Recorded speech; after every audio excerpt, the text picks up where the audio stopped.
My plan now is I will go back home and so many things to do back home. Raila Odinga's defeat in the race for chairperson of the African Union Commission, AUC, is just the latest chapter in a series of setbacks Kenya has faced on the continental and global stage over the past decade. 14th meeting of UNCTAD.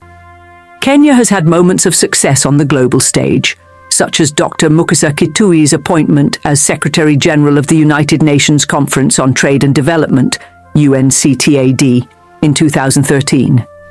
However, Kenya's Foreign Affairs Cabinet Secretary, Ambassador Amina Mohamed, the trend since 2017 tells a different story.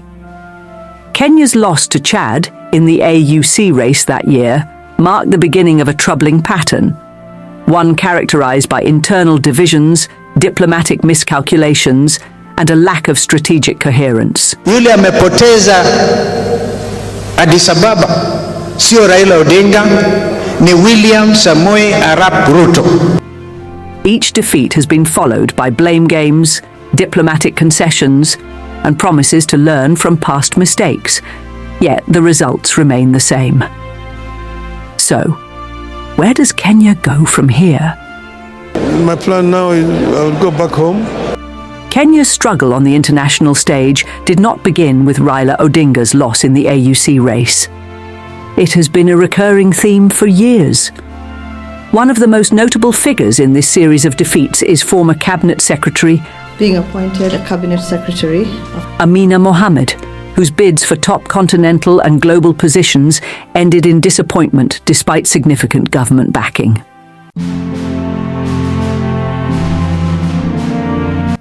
In 2017, Amina Mohamed was Kenya's front-runner for the African Union Commission, AUC, chairmanship. The government mounted an extensive campaign, pouring an estimated $3.5 million into the effort.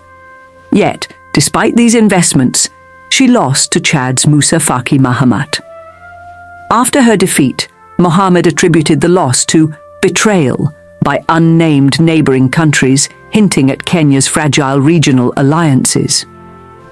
Undeterred, she tried again in 2020.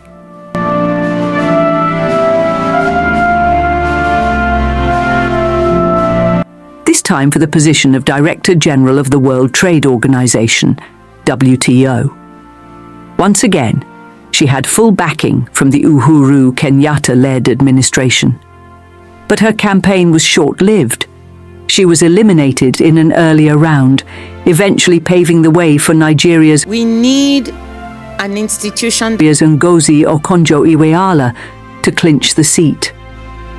Sources in Geneva suggested that Mohamed's bid fell victim to Kenya's own trade policies. At the time, while Africa was pushing for a unified market under the African Continental Free Trade Area, AfCFTA, Kenya was seen as pursuing separate bilateral agreements, particularly with the United States. This apparent contradiction weakened her support within the continent. Amina Mohamed's losses and Kenya's broader struggles highlight a recurring issue: a failure to align diplomatic ambitions with effective strategy. Ghana on Sunday beat Kenya and Egypt in the race to host the Secretariat of the Africa Free Trade Zone at the extraordinary Africa Union meeting held in Niamey, that's in Niger.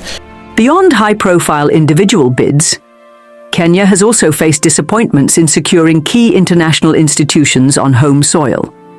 The country's unsuccessful attempt to host the African Continental Free Trade Area, AfCFTA, Secretariat in 2019 was a case in point. Kenya embarked on a full-scale diplomatic charm offensive, positioning itself as the ideal location to host the headquarters of Africa's ambitious free trade zone. However, despite Kenya's efforts, the bid was won by Ghana.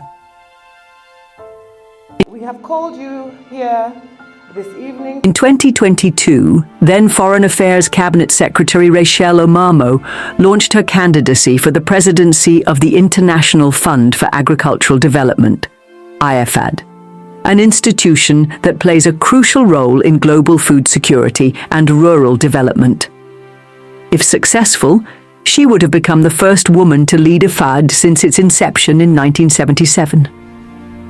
Despite weeks of silent government lobbying, Omamo lost to Alvaro Lario of Spain, who secured an overwhelming majority of votes from delegates at the IFAD conference in Rome. If you found this video insightful, don't forget to like, share and subscribe to Lifelens TV for more deep dives into politics, power and global affairs. Hit that notification bell so you never miss an update.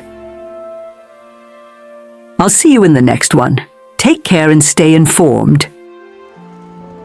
The World Trade Organization has never been led by a woman or an African. But Amina Mohamed is hoping to change all that. She's Kenya's candidate to replace Brazil's Roberto Azevedo as Director General of the body that deals with the rules governing trade between nations. And she's emerged as one of the early frontrunners, although weeks of campaigning lie ahead. The reform-minded minister told Reuters that a closed-door vetting session last week went really well as she outlined her platform to steer the organization out of crisis from global trade tensions and rising protectionism to a lockdown-induced dive in business. I think the rule book needs to be upgraded, and if it's not upgraded, issues will continue to occur. The negotiating function of WTO has faltered. We need to revive that so that members are actually sitting in rooms discussing and negotiating. For Mohamed, a former WTO chair, a top priority is the resumption of the appellate body. The United States has paralyzed the WTO's main appeals court by blocking the appointment of judges after complaining that it has overreached its mandate. Mohamed, who is seeking Washington's support, expressed some sympathy with the criticism. I think those the concerns that have been raised, they would not have been raised if they did not have solid reason to raise them. But Mohamed is not the only African woman delegates say is a favorite for the top job. We need an institution that can promote a rules-based system. And she will need to win over those nations from the continent who have expressed support for Nigerian economist Ngozi Okonjo-Iweala. The process of seeking support was underway in Geneva last week, with countries hosting cocktail parties to show off their nominees. The WTO will eliminate candidates in batches, starting with those least likely to win consensus from the WTO's 164 members.